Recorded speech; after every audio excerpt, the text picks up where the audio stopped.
ایران کے supreme leader اسرائیل اور امریکی حملوں میں شہید ہو گئے۔ ایرانی سرکاری میڈیا نے آیت اللہ خامنائی کی شہادت کی تصدیق کر دی۔ ایرانی سرکاری میڈیا کے مطابق خامنائی کے بیٹے، بیٹی، بہو، داماد اور نواسی بھی شہداء میں شامل۔ اسرائیلی حملوں میں مشیر علی شمخانی، ایرانی وزیر دفاع اور سربراہ ایرانی پاسداران انقلاب بھی شہید ہو گئے۔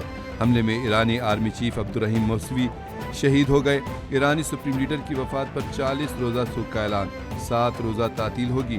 آیت اللہ خامنائی شہید کے جانشین علی لاریجانی ہوں گے۔ ایرانی فوج نے خامنائی کی شہادت کا بدلہ لینے کا اعلان کر دیا۔ ایرانی سپاہ پاسداران انقلاب نے کہا ہے کہ علی خامنائی کی شہادت کا بدلہ جلد لیں گے، جارح کو سزا ملے گی۔ ایران کے سپریم لیڈر آیت اللہ خامنائی مارے جا چکے ہیں۔ امریکی صدر ڈونلڈ ٹرمپ کا ٹروتھ سوشل پر بیان۔ ٹرمپ نے کہا ہے کہ ایران سخت حملوں سے باز رہے۔ ایران کے لیے اب بہتر ہوگا کہ حملہ نہ کرے، اگر ایسا کیا تو ایسا جواب ملے گا کہ پہلے کبھی نہیں دیکھا ہوگا۔ ایران کے انقلابی گارڈ، فوج اور دیگر اداروں کے اہلکار اب لڑنے کے خواہاں نہیں۔ ایرانی سپریم لیڈر انٹیلیجنس اور نہایت جدید ٹریکنگ سسٹم سے بچنے میں ناکام رہے۔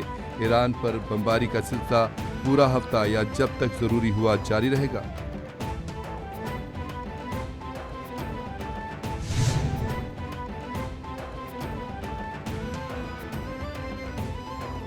خامنائی امریکی اور اسرائیلی حملے میں شہید ہو گئے۔ اسلامی دنیا کے لیے فیصلہ کن موڑ آ گیا۔ ایرانی صدر مسعود پزشکیان نے کہا ہے کہ آیت اللہ خامنائی کو دفتر میں فرائض کی انجام دہی کے دوران شہید کیا گیا۔ رہبر اعلیٰ آیت اللہ خامنائی کی شہادت ایک عظیم جرم ہے۔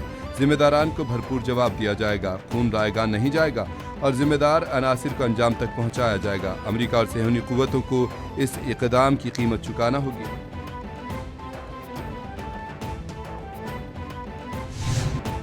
ایران، امریکہ اور اسرائیل کی کشیدگی پر اقوام متحدہ کی سلامتی کونسل کا ہنگامی اجلاس۔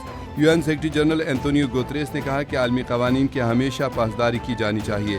آیت اللہ خامنائی کے بارے میں فی الحال کچھ نہیں کہا جا سکتا۔ ایران پر امریکہ اور اسرائیل کی جارحیت قابل مذمت ہے۔ دائمی امن صرف مذاکرات سے ممکن ہے۔ ایران کا رد عمل پورے خطے میں پھیل رہا ہے۔ عالمی امن کو اس وقت شدید خطرات لاحق ہیں۔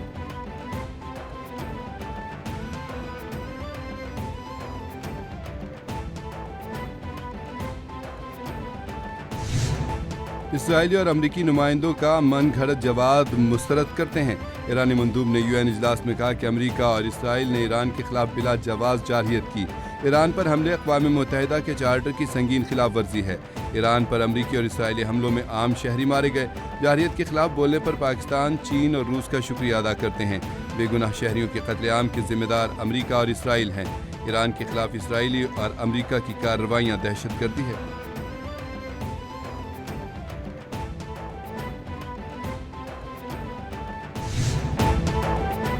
پاکستان ایران پر حملوں کی مذمت کرتا ہے۔ پاکستانی مندوب عاصم افتخار نے اقوام متحدہ کے اجلاس میں واضح کیا، حملے اس وقت کیے گئے جب مذاکرات جاری تھے۔ سعودی، بحرین، اردن، کویت، قطر، یو اے ای پر حملوں کی مذمت کرتے ہیں۔ عمان کی امریکہ ایران مذاکرات میں ثالثی کو سراہتے ہیں۔ فوجی کارروائیاں مذاکرات کو نقصان پہنچاتی ہیں۔ خطے میں عدم استحکام کے خطرے پر تشویش ہے۔ پاکستان جنگ سے اجتناب اور سفارتی حل پر زور دیتا ہے۔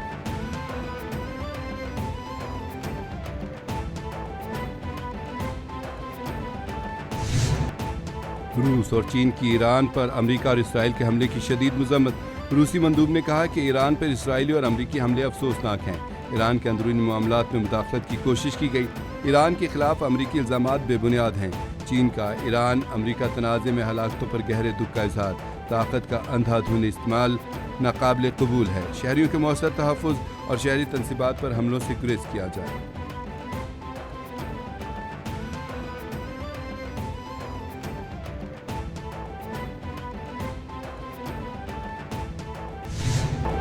امریکہ اور اسرائیل کی جانب سے ایران پر بڑا حملہ۔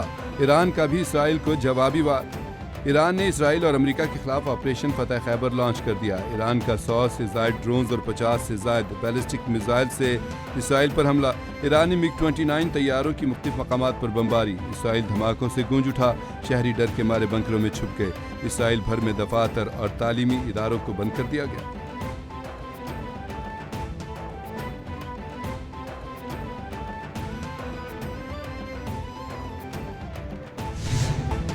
امریکہ اور اسرائیل کے مشترکہ حملے کے خلاف ایران کا جوابی وار۔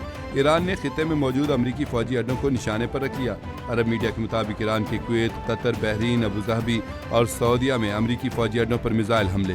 ایران نے امریکی aircraft carrier Abraham Lincoln پر میزائلوں کی بارش کر دی۔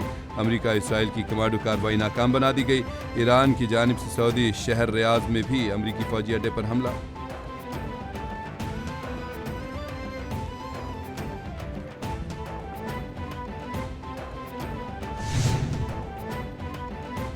ایرانی حملے خود مختاری کی خلاف ورزی، جواب کا حق رکھتے ہیں۔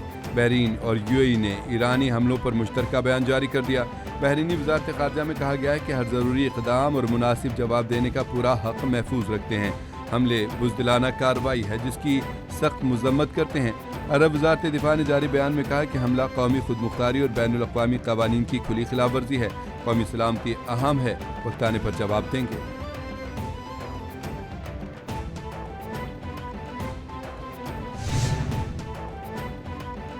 امریکہ اور اسرائیل کے حملوں کے بعد ایران نے آبنائے حمص بند کرنے کا اعلان کر دیا۔ خبر ایجنسی کے مطابق ایرانی پاسداران انقلاب کا کہنا ہے کہ اس وقت کسی جہاز کو آبنائے حمص سے گزرنے کی اجازت نہیں ہے۔ مجموعی عالمی تیل کی رسد کا 5واں حصہ یعنی 20% اسی راستے سے جاتا ہے۔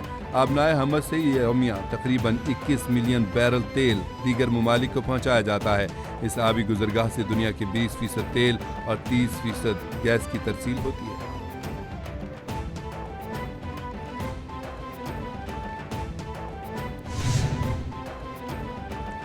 مشرق وسطی کی کشیدہ صورتحال، وزیراعظم محمد شہباز شریف کی امن کے لیے کوششیں۔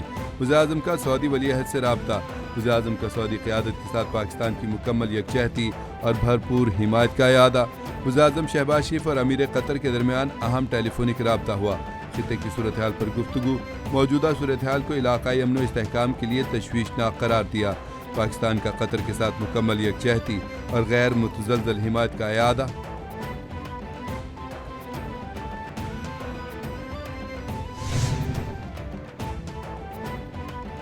ایران، اسرائیل اور امریکہ کے درمیان بڑھتی کشیدگی کے باعث پاکستان سے مشرق وسطی جانے والی مختلف ایئر لائنز کی 100 پروازیں منسوخ کر دی گئیں۔ ذرائع کے مطابق لاہور ایئرپورٹ پر مجموعی طور پر 22 بین الاقوامی پروازیں منسوخ ہوئیں۔ اسلام آباد انٹرنیشنل ایئرپورٹ پر بھی 18 بین الاقوامی پروازیں منسوخ کی گئیں۔ کراچی، ملتان، سیالکوٹ، پشاور اور کوئٹہ ایئرپورٹ سے مشرق وسطی جانے والی متعدد پروازیں بھی منسوخ کی گئیں۔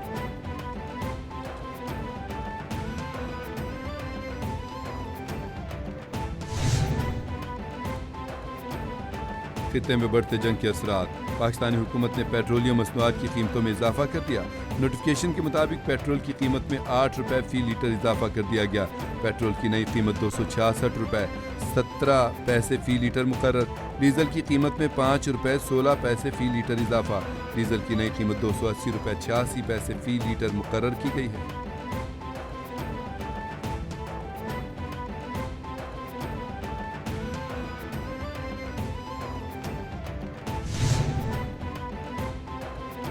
امریکہ اور اسرائیل کی جانب سے ایران پر حملہ، کشیدگی میں شدت آ گئی۔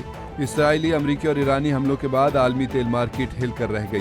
ایران اسرائیل جنگ کے بعد دنیا بھر میں تیل کی قلت کا خدشہ پیدا ہو گیا۔ پاکستان میں پیٹرولیم مصنوعات کے ذخائر ضرورت کے مطابق موجود ہیں، اوگرا ذرائع نے تصدیق کر دی۔ ذرائع کے مطابق پاکستان میں 20 سے 21 روز کے پیٹرول اور ڈیزل کے ذخائر موجود ہیں۔ قطر سے بھی ماہانہ 8 کارگوز آ رہی ہیں۔